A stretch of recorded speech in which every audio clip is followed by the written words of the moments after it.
Maybe you've seen the wildfire, the brush fire burning in West Broward, but have you seen it like this? A look from up above as Chopper 6 is hovering live over the flames. This is in the Everglades, about 10 miles north of I-75. Yeah, according to the Florida Forest Service, the fire has burned through roughly 3,600 acres.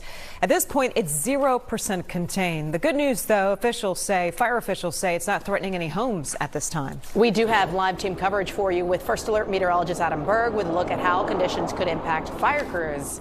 But first, let's begin with Marissa Bagg, who is live in West Broward County, where firefighters are trying to get the upper hand of those flames. Hey, Marissa. Hello there, ladies, and I can tell you just within the last few hours that we've been out here, we continue to see the flames inch closer and closer to US 27. So this is a look from the ground here. Obviously, we see the flames from where we're standing. You can see that thick black smoke coming out of the flames right now. Every so often we see some white smoke. That really signifies where the crews are working to try and douse the flames. We're also seeing the smoke kind of start to make it hazy over US 27 as this northbound traffic continues here. At this point, there are no road closures to speak of tied to this fire. Now, the fire sparked Thursday. It burned overnight. It is now 4,400 acres in size. And an update in the last few minutes from the Florida Forestry Service, they say that the fire is 20% contained at this time. Again, the fire itself about 10 miles north of Interstate 75, just west of US 27 where we're standing. It is not threatening homes at this time, but it's certainly getting the attention of drivers here along the highway. It looks like it's kind of getting darker, like a black, or maybe it's hitting more wood. I don't understand the Everglades, so yeah, so it's amazing. Sad.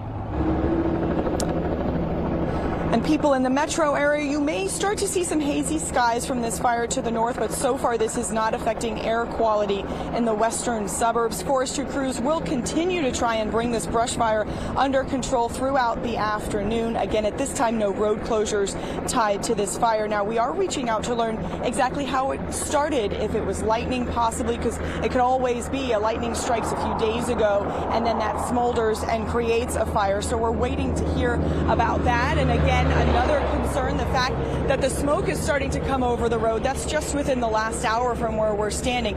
But for more on how the wind may be impacting this fire, let's send it on over to meteorologist Adam Berg. Adam, what do you see? Yeah, that shot behind you, that really does tell the story. You can see where you are, based on where the highway is laid out. You can see the smoke moving over, and this is why.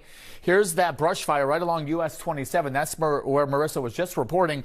You can see that winds are west to east, right? So it's taking that plume of smoke, working it east of the highway, and then you see we've got a lot of populated areas in through here, right? Coral Springs, Pompano Beach, Deerfield Beach, Boca Raton, and the likes. So we go through time, still some sort of westerly component. Sometimes it'll be southwest, sometimes it'll be northwest, but in general, things are moving west to east. And then we go through the evening, winds may get a little bit lighter. Let's look overnight and into Friday. Same kind of deal, right? Now the winds are maybe even going south to north. This is why you got to always stick with us. We'll let you know what's going on at every moment. So our own First Alert Live Doppler can actually see that plume of smoke right now.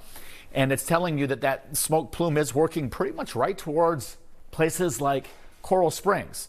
So this is yet another tool in our arsenal that is kind of interesting. It's not just rain that you can track with First Alert Live Doppler. You can actually see that plume of smoke because it's got debris in it, and the radar is actually picking up on that right now. Okay, so containment, you've probably heard that number, right? It's the percentage of a fire that is suppressed, and it can change at any moment based on the weather. So what does this percentage really mean? You probably want to know, right? So we spoke with a fire ecologist all about it. Check it out. Yeah. A lot of people get confused by containment because it's really just an assessment at any moment in time of the fire suppression forces telling you how much of the fire perimeter is just not moving anymore. And oftentimes they'll cut a little fire line, oftentimes just with hand tools. Once the fire's moving, you cannot stop it. That fire will slow and stop only when the weather changes. The temperature will drop, the relative humidity goes up, maybe you get a little rain, the wind dies down. Then the fire will slow and stop, but it's because the weather changed. And Dr. Hansen adds that really once a fire gets going, it's really hard for crews to get a handle on it. He says the fires will continue until the weather changes. He talks about debunking wildfires and protecting communities. And you can watch the entire interview on the NBC6 YouTube page. Constance, back to you. All right, Adam, thank you for breaking that down for us. Make sure you stick with us here at NBC6 as we continue to closely monitor this fire throughout the afternoon and provide you with any updates as soon as they come into our news.